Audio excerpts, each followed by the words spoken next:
Not really. I just hope things progress a little faster, that's all. The clan leaders were agreed on peace except for one thing. Jinlo, a beautiful clanswoman. Both leaders wanted her and neither would give her up. After 5 days, it looked like the peace would fall apart. It looked like the two leaders were about to come to blows over Jinlo, so I stepped in. It was my job to stop them from fighting, so I cleaved the wench in two and told them each to take a half. Seemed like a good idea at the time.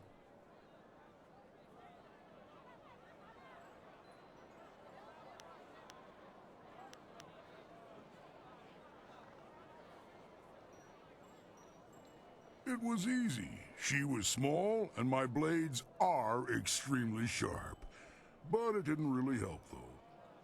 They weren't too happy with my decision. Everyone turned on me. Of course, they all died, but they gave it a good effort. I don't know what they were so upset about. Better a quick death by the sword than the prolonged agony of your heart being ripped from your chest and thrown to the dogs.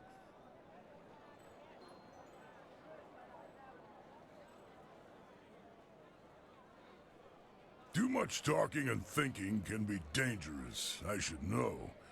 I remember one cold winter I took a job clearing rats from a local monastery. I was supposed to make sure the pests stayed out of the sacred pools, but hunting rats one at a time is boring work. So I had an idea, a way to catch them all at once. I convinced the monks to give me some of their sacred wine, and I filled the sacred pools. I figured if I could get the rats drunk, they'd be so much easier to catch.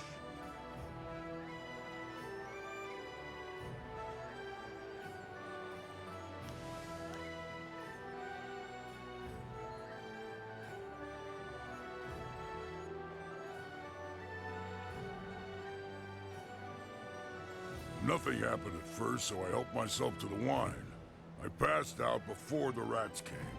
In the middle of the night, I was woken up by screaming monks and fiery explosions.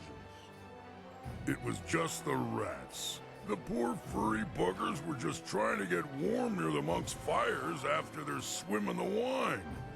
Not a good combination.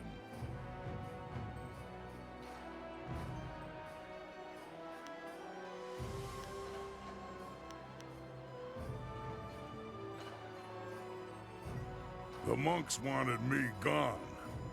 I might have deserved the blame, but the abbot insisted it was a sign from the gods and closed the monastery. See what happens when you think too much?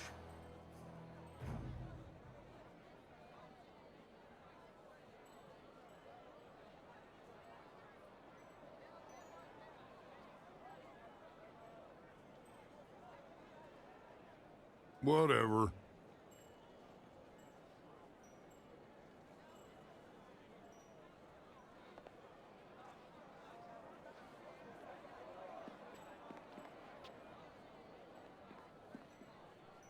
Well, well, is the Imperial City all you expected? It is quite a spectacle compared to the bulk of the Empire. The marvelous dragonfly performed perfectly, of course.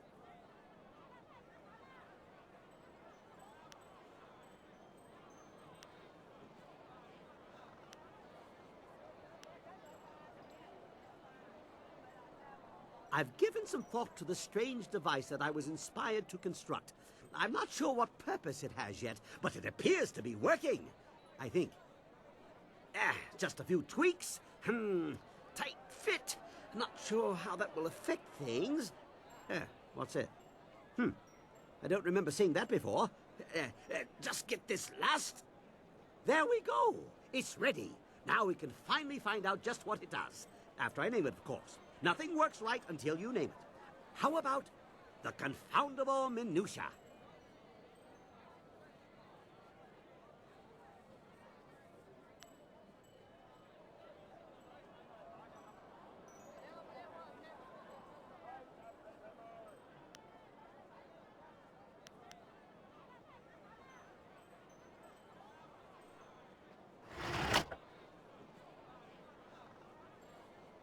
What? No, impossible. I fixed it. I checked everything. It should work. Unless, no, I did that.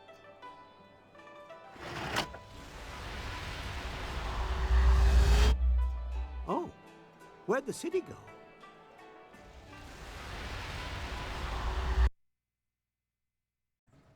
Well, that was anticlimactic. A flash of light, but no resounding boom. What good is such a light if Earth doesn't meet sky?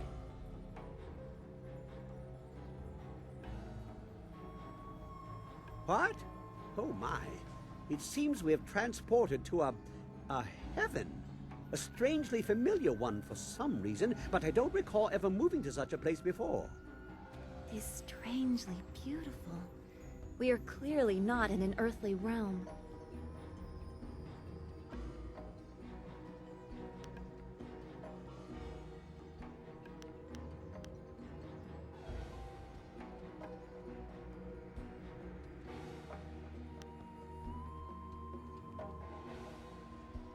This place is completely unknown to me. Or is it? I am compelled to take the steps this way. There are gears here that I remember. Watch where he goes. We'll need him to get out of here.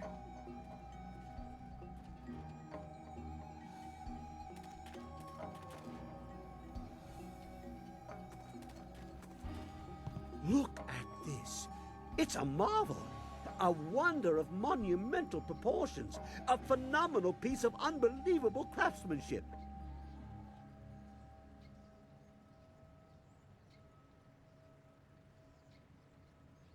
I haven't the slightest idea. But it must be important, wouldn't you think? I mean, just look at it. These machines, they are manipulators, fabricators. They bully energy into something. They can be activated, deactivated, on and off and on. You see?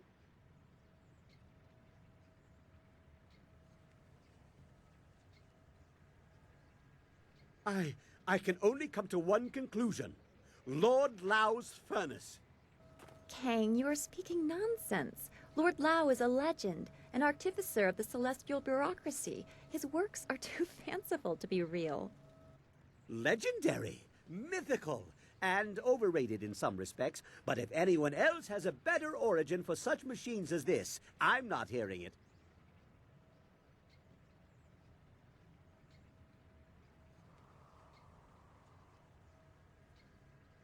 Artificer to the celestial bureaucracy, he creates machines that themselves also create. Although I'd make them a little less delicate had I his resources. Still, he is an inspirational figure for inventors, and we are in his playhouse. You select the machines you want to activate, and then the tiger or the dragon button, like this.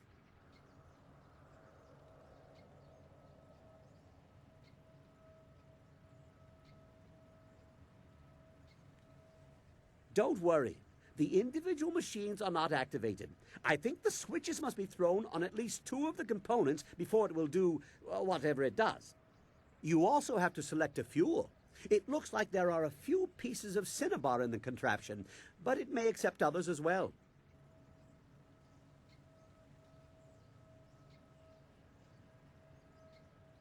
Well, judging by the pile of ashes I found near the controls, if you do it wrong, it either creates a nice warm fire or burns the person standing here to a crisp.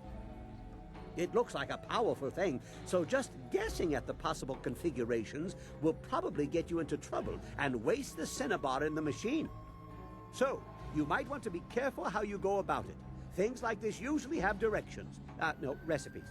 No, that's not it. Configurations. That's it.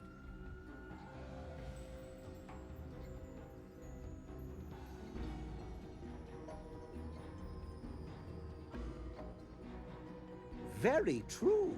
Perhaps you should give them a try. They didn't mean much before, but now we may have the tools to make something of them.